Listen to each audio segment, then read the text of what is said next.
Good evening and welcome to TiVi Tuần-san News of the Week. My name is Emma Doe. In today's stories, Ho Chi Minh City battles with 27 new cases of Zika. An Australian woman convicted of heroin trafficking receives a reduced sentence. And the fourth winner in the Vietlott jackpot. To today's top story, an appeals court in Vietnam has lightened the death sentence of a 73-year-old Australian woman convicted of heroin trafficking. According to online state media outlet Vietnamnet, the People's High Court in Ho Chi Minh City cited Nguyễn Thị Hương sincere confession and age for granting leniency. Hương was arrested in December 2014 at Tuần-san airport for carrying heroin in 36 bars of soap in her luggage. This year in June, Hương was sentenced to death after being convicted of attempting to smuggle heroin. On Monday, her sentence was reduced to life in prison at the appeals trial. Vietnam has some of the world's toughest drug laws, and the death penalty is applied in cases of trafficking 100 grams of heroin or more. The Vietnamese government has fined 50 news media outlets in the country for spreading misleading information about the safety of Vietnamese-produced fish sauce. Among the news outlets slapped with fines was the government-controlled Thanh Niên news agency. It was hit with a penalty nearing $9,000.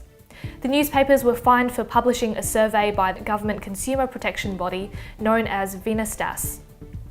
According to an investigation by Vietnam's Ministry of Industry and Trade, the survey made a misleading statement that 70% of the sampled fish sauce contained an excessive amount of arsenic content. But the survey failed to mention the difference between the non-toxic organic arsenic and the toxic inorganic arsenic.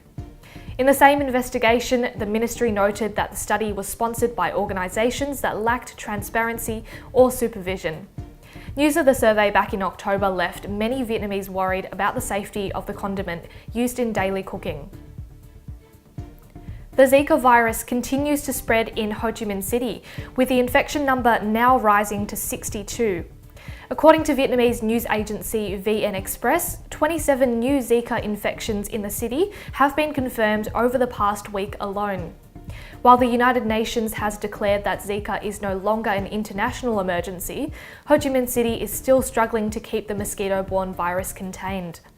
The city declared Zika a pandemic last month after it spread rapidly to 17 of the city's 24 districts. 9 pregnant women have now also been infected with Zika in the city.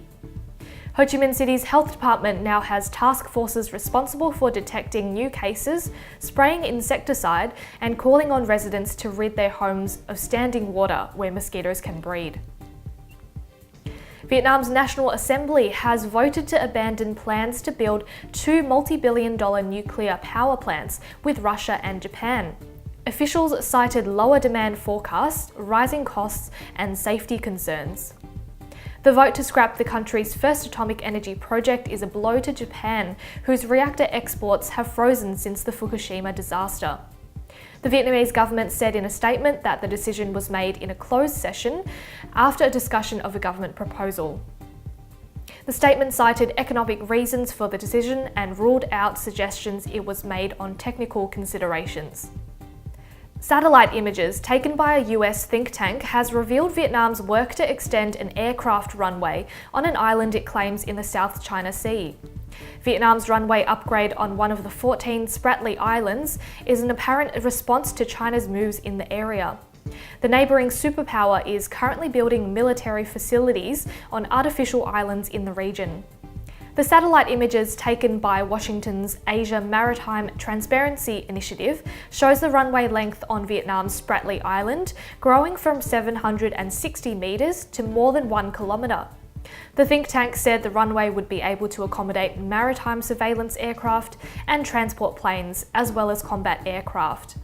In the same report, it said Vietnam had added about 23 hectares of land to the island in recent years, but that the work was modest by Chinese standards. A Vietnamese freighter collided with an Indonesian fishing vessel on Saturday, causing the fishing vessel to capsize and sink. According to Vietnam's state-run news agency Tvts, 12 Indonesians are still missing from the fishing vessel, which was carrying 27 people when it collided off Indonesia's East Java province. 12 fishermen were immediately rescued while 3 others died after the collision. The Vietnamese freighter ship was said to have been loaded with tapioca flour and was departing from Bangkok port en route to the port of Surabaya.